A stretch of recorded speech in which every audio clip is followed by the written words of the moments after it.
আমাদের ঢাকা বিশ্ববিদ্যালয়ের শিক্ষার্থীদের যে কর্মসূচি, এটা অন্তর্বর্তীকালীন সরকার, আপনারা জানেন যে ঢাকায় জাতিসংঘের মানবাধিকার কার্যালয় স্থাপনের অনুমতি দিয়েছে এবং চুক্তিও হয়েছে।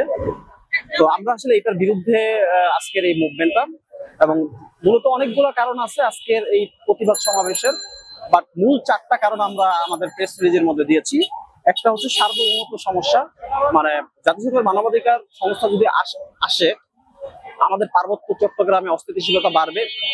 উপজাতি তথা বিচ্ছিন্নতাবাদী যারা আছে, উপজাতিদের মধ্যে যে গ্রুপটা বিচ্ছিন্নতাবাদী, তারা আসলে বেশি সক্রিয় হবে, এবং আদিবাসী যে একটা বিচ্ছিন্নতাবাদী শব্দ, এইটার বিষয়ে যে একটা সমস্যা, এই সমস্যা আরো বেশি বাড়বে। একই সাথে পাহাড়ে যে সন্ত্রাসী আছে, সন্ত্রাসীদের আনাগোনা বেড়ে যাবে। অর্থাৎ এই জাতীয় মানবাধিকার কার্যালয়, আমরা মনে করি যে পার্বত্য চট্টগ্রামে যারা বিচ্ছিন্নতাবাদী তাদেরকে উস্কানি দিবে, মদত দিবে আরো বেশি অস্থিতিশীল করার জন্য। সো আমরা এর বিরোধিতা করতেছি। 2 নম্বর হচ্ছে মূল্যবোধগত সমস্যা। আপনারা জানেন যে আপনার জাতিসংঘের মানবাধিকার কার্যালয়ের ওয়েবসাইটের মধ্যে আছে, তারা মানে LGBTQ বা সমকামিতা নিয়ে কাজ করে, এটার পক্ষে তারা কাজ করে। তো আমাদের দেশে LGBTQ বা সমকামিতা একটা অপরাধ এবং সামাজিক মূল্যবোধ এবং ধর্মীয় বিশ্বাস বিরোধী একটা বিষয়। তো এই বিষয়টাকে আমরা কখনো মেনে নিতে পারি না। সো যদি মানবাধিকার কার্যালয় বাংলাদেশে চলতে থাকে, তারা LGBTQ-র পক্ষে বলবে, দেশে একটা অস্থিতিশীল পরিস্থিতি তৈরি হবে। আমাদের ঢাকা বিশ্ববিদ্যালয়ে যে শিক্ষা কারিকুলাম আছে, সিলেবাস আছে, বা অন্যান্য স্কুল কলেজ মাদ্রাসার যে সিলেবাস আছে, সেখানে LGBTQ তারা ঢুকানোর জন্য সরকারকে প্রেশার ক্রিয়েট করবে। সো এইটা আসলে আমরা মেনে নিতে পারি না, এই জন্য আমরা বিরোধিতা করতেছি। 3 নম্বর হচ্ছে আন্তর্জাতিকভাবে বাংলাদেশের ভাবমর্যাদা ক্ষুণ্ণ হবে।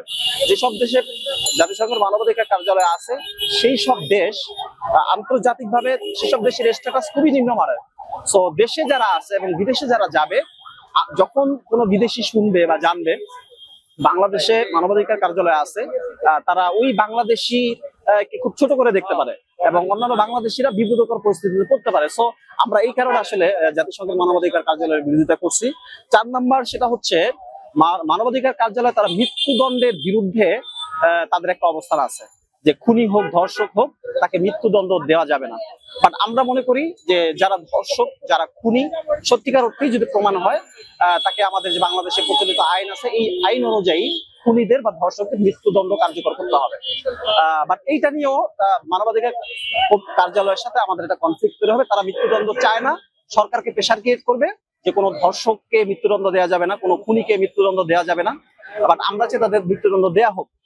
বিশেষ করে জুলাই গণঅভ্যুত্থানের যে বিষয়টা, যারা প্রকৃতপক্ষেই অপরাধী বা মানুষ হত্যার সাথে জড়িত, তাদের সর্বোচ্চ শাস্তি নিশ্চিত করতে হবে।